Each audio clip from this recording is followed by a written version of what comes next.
Hello viewers, আসসালামু আলাইকুম। ঘরোয়া রান্নার আজকের আয়োজনে আপনাদের সবাইকে ওয়েলকাম জানাচ্ছি। আমি তোয়া।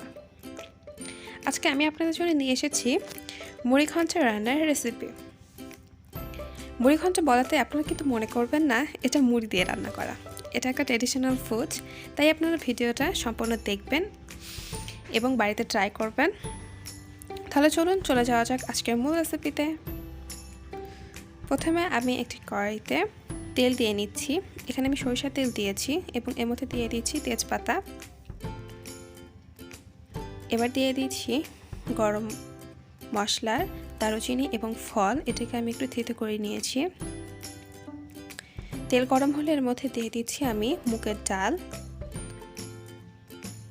মুগের ডাল দিয়ে আমি এটিকে খুব ভালোভাবে নেড়ে দিচ্ছি, তেলের সাথে যেন মিশে যায়। এ পর্যায়ে আমি মুগের ডালটাকে ভেজে নেব। এজন্য আমাকে ডালটাকে অনবরত নাড়তে থাকতে হবে। ডালটা ভালোভাবে ভাজা হলেই কিন্তু খাবারটা অনেক টেস্টি হবে। এই জন্য ডাল ভাজাটা কিন্তু অনেক গুরুত্বপূর্ণ একটি কাজ।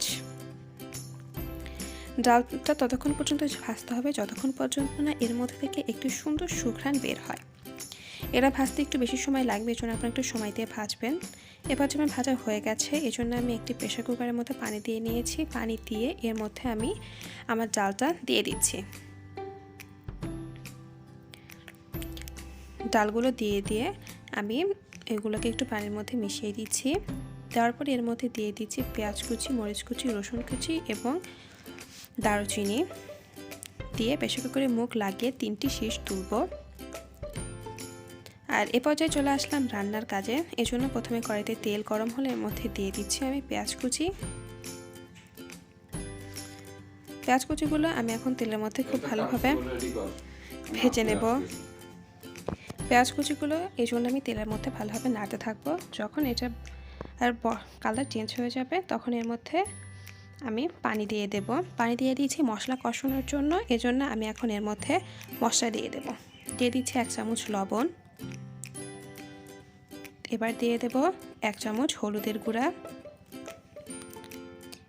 এবার দিয়ে দিচ্ছি 1 চামচ ধনিয়া গুঁড়া। এবার দিয়ে দিলাম 1 চামচ মরিচের গুঁড়া এবং দিয়ে দিচ্ছি আদা বাটা, রসুন বাটা। এবার দিয়ে দিচ্ছি জিরা বাটা। দিয়ে সবগুলো উপাদানকে আমি খুব ভালোভাবে নেড়ে দিচ্ছি।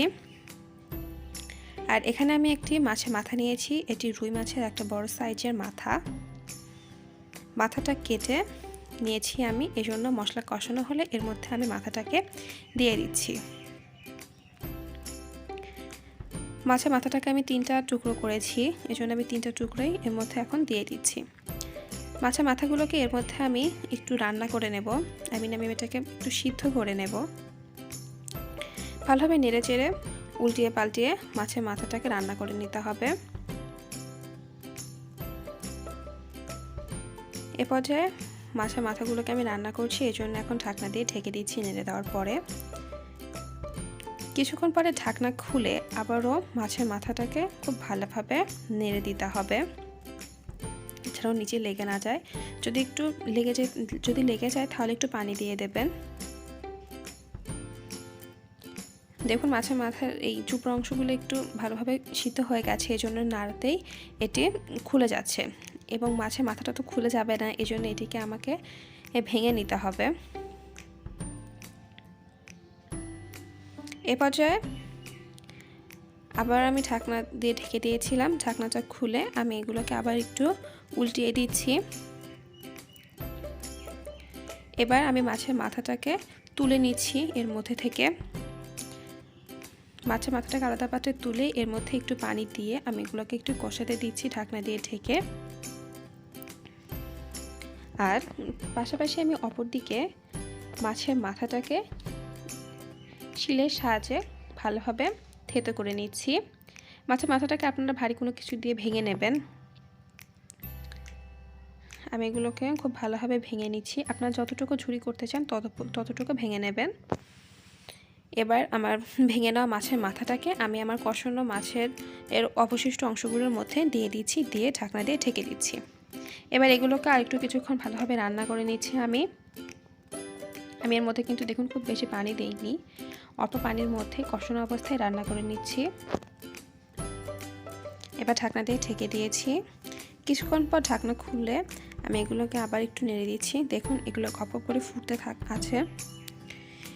এই পর্যায়ে আমি এর মধ্যে দিয়ে দিচ্ছি আবার সিদ্ধ করে রাখা মুগের ডাল। মুগের ডালটাকে আমি এর মধ্যে দিয়ে দিলাম। দিয়ে দেওয়া হয়ে গেলে আমি এগুলোকে সবগুলো উপাদানের সাথে খুব ভালোভাবে একটু মিশিয়ে নিচ্ছি। মাছের মাথা এবং মুগের ডাল খুব ভালোভাবে আমি এখানে মিশিয়ে নিচ্ছি। মিশিয়ে নিয়ে এর মধ্যে আপনার যতটুকু প্রয়োজন ততটুকু পানি দিয়ে নেবেন। পানি দিয়ে ফুটে থাকা পর্যন্ত অপেক্ষা করবেন।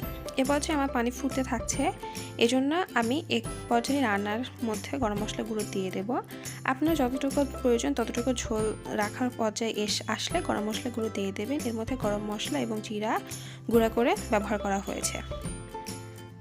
আর এ পর্যায়ে হয়ে গেল আমার আজকের মুড়ি ঘন্টের রেসিপি। আপনারা তো বুঝতেই পারলেন, তাহলে মুড়ি ঘন্ট কথাটার মানে কিন্তু মুড়ি দিয়ে রান্না করা না। রেসিপিটা আশা করি আপনাদের সবার ভালো লেগেছে। ভালো লাগলে তো আমার সার্থকতা। ভালো লাগলে অবশ্যই লাইক, কমেন্ট, শেয়ার এবং সাবস্ক্রাইব করতে একদম ভুলবেন না এবং ঘরোয়া রান্নার সাথেই থাকবেন। আজকে এ পর্যন্তই।